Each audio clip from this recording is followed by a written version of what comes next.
너무 가까워요. 안녕하세요. 트레저의 리더를 맡고 있는 지훈입니다. 첫 인상으로 봤을 때는 좀 댄디함과 좀 거리가 있다 보니까 차분하지 않은 애라고 생각하실 수도 있을 것 같아요. 어려울 것 같긴 하지만 나의 자식이 좋아해도 될 만한 좀 이렇게 좀 밝고 긍정적이고 생각이 좀 있는 소년이라면 좀 마음이 좀 놓이시지 않을까 라는 생각합니다.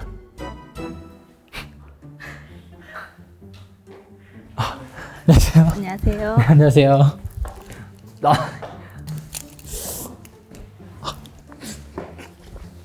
네, 죄송합니다. 안녕하세요. 저는 트레저 지훈을 좋아하는 딸을 둔 엄마입니다. 그쵸, 덕질이라는 걸 하기 전까지는 정말 착실하고 예쁜 저만의 딸이었습니다. 근데 이 지훈이라는 애를 좋아하고부터 애가 180도 변했어요.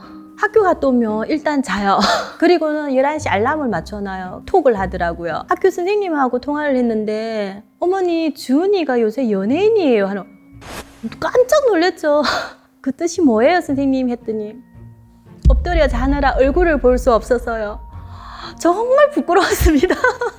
지금 이렇게 웃으면서 얘기하지만 그땐 정말 하늘이 무너지는 것 같았어요. 정말 믿고 있는 딸한테 배신당한 기분?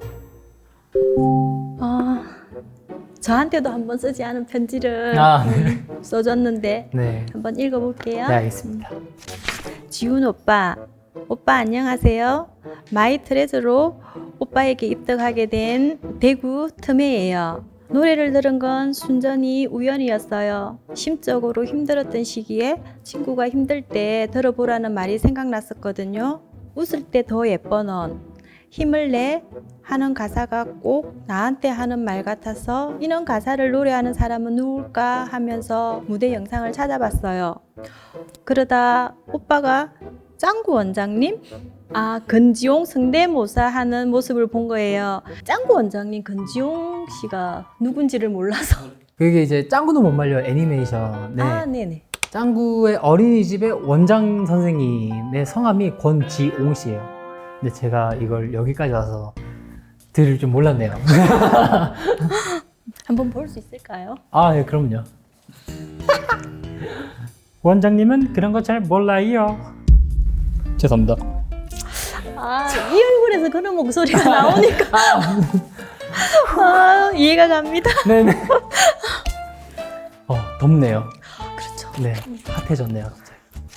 이 엉뚱하고 섹시한 남자는 뭐지?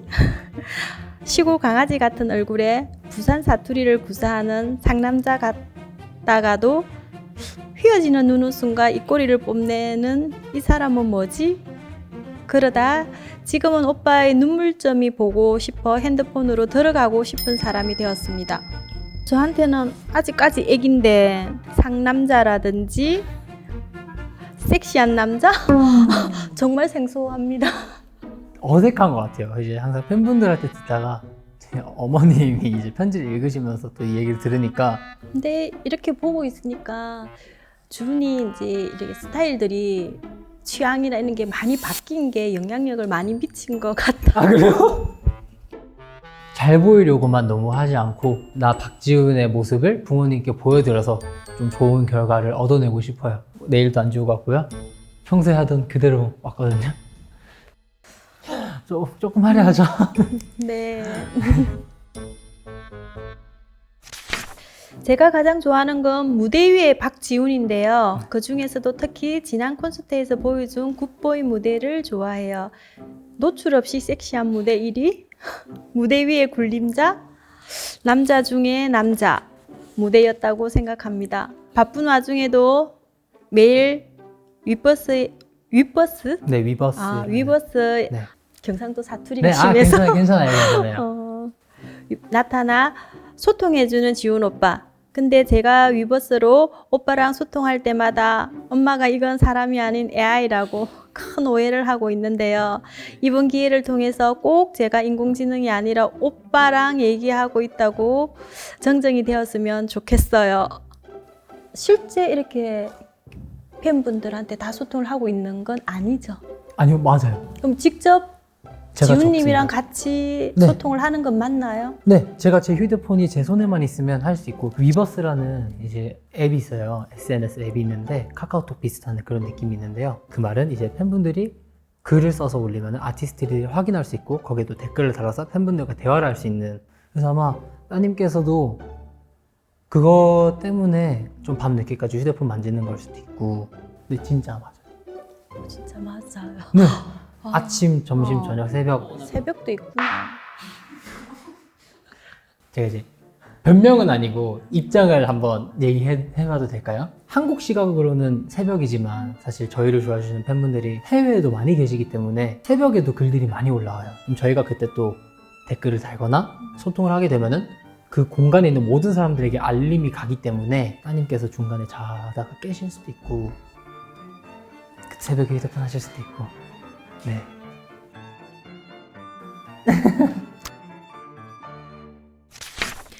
아이돌에 관심도 없던 제가 오빠를 좋아하면서 처음으로 앨범, 특히 포토카드를 모으기 시작했는데요. 하나둘 쌓여가는 택배들에 엄마도 처음으로 제가 아이돌을 좋아하고 있구나 알게 된 것 같아요.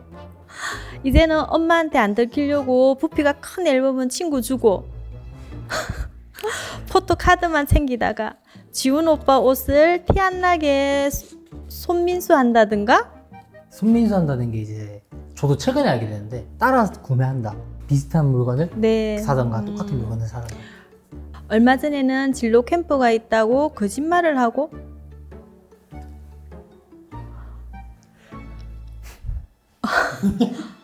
음방 사전 녹화 보는 것도 성공했어요.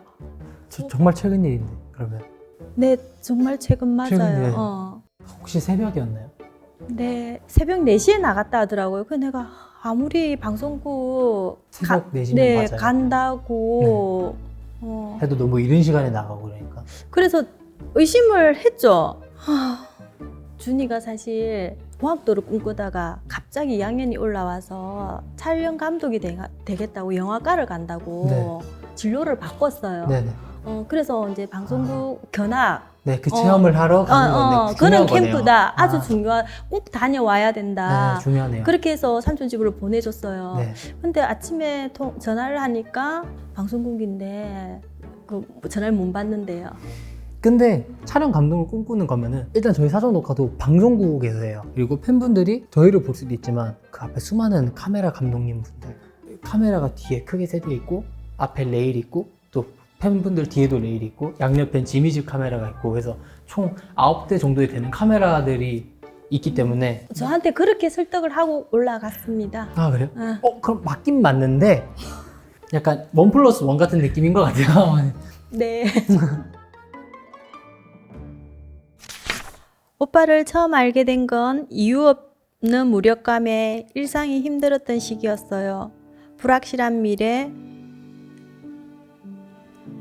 거기서 오는 불안감으로 매일이 불안했어요.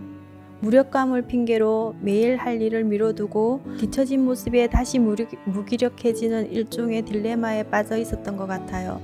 그러다 오빠 영상을 봤는데 오빠가 연습실에 누워있다가 옆방에 지디가 춤 연습한다는 소리를 듣고 난 왜 누워있지? 생각하며 벌떡 일어났다는 얘기를 들었어요. 내가 동경하는 롤모델인 완벽한 오빠의 얘기가 제겐 충격이었어요. 오빠도 엄청난 노력을 하고 있구나. 나도 이러고 있을 게 아니라 빛나는 사람이 되어야겠다. 그렇게 조금씩 긍정적으로 생각하려고 노력했고, 이제는 제가 하고 싶은 일도 찾아 건강하게 지내고 있습니다.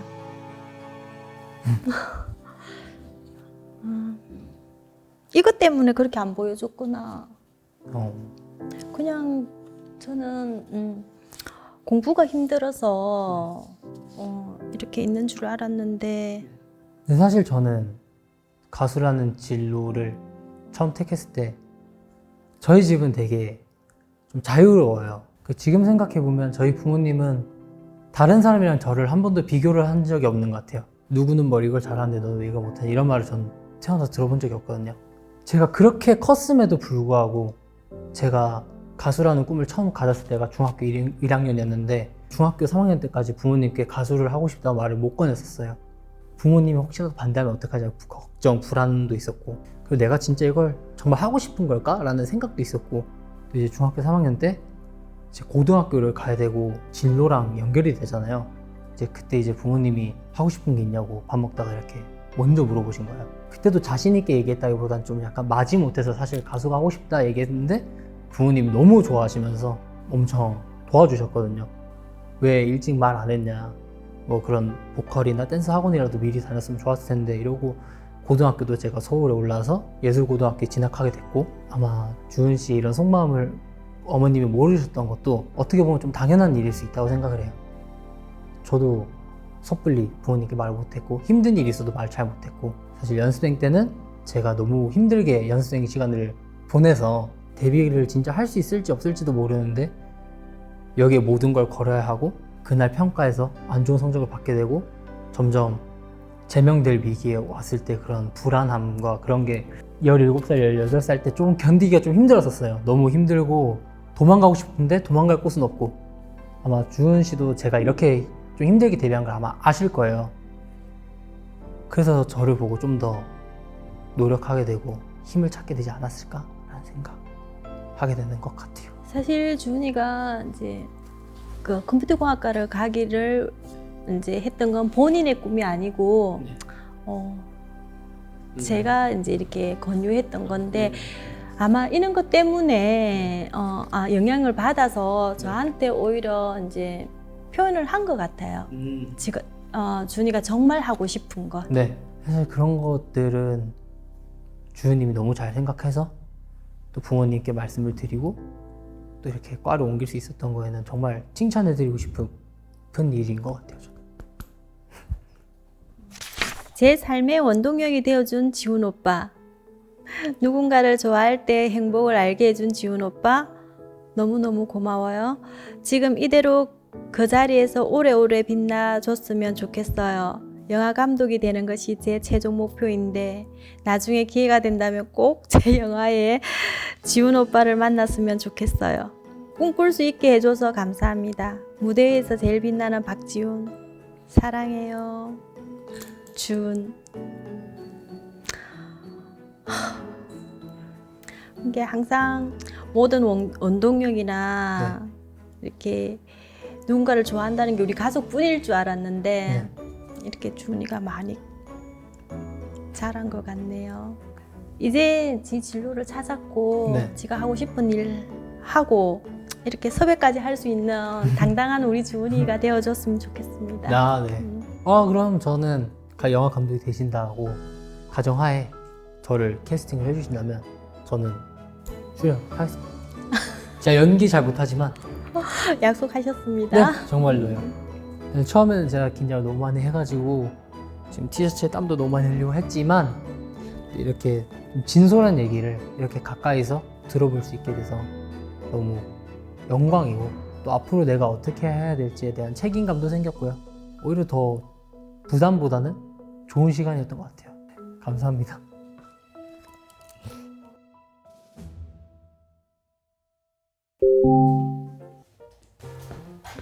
엄마 어땠어? 믿었던 너한테 배신당하는 느낌.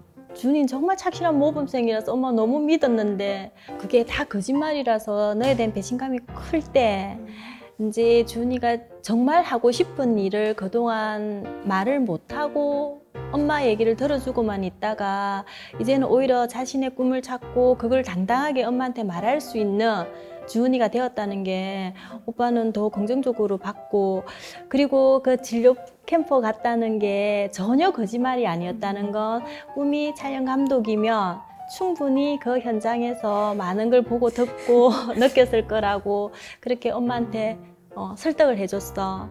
근데 엄마도 그 설득에 넘어갔다? 되게 엄마가 이때까지 내가 뭔가 덕질을 하는 거에 대해서 부정적으로 생각하고 나한테 안 좋은 영향이 간다고 생각했는데 사실은 되게 긍정적인 영향을 많이 받았고 너무 삶의 활력이 됐으니까 약간 그런 거를 엄마도 알아줬으면 좋겠다 하는 마음으로 편지를 썼어. 엄마도 반성은 많이 했어. 아까 지훈이 오빠 부모님 얘기를 들었을 때 엄마도 감동받았어. 정말 좋은 부모님 밑에서 잘 자랐구나 하는 생각이 들어서 엄마도 좋은 엄마가 되어줄게. 알겠어. 나도 그러면 좋은 딸이 돼줄게.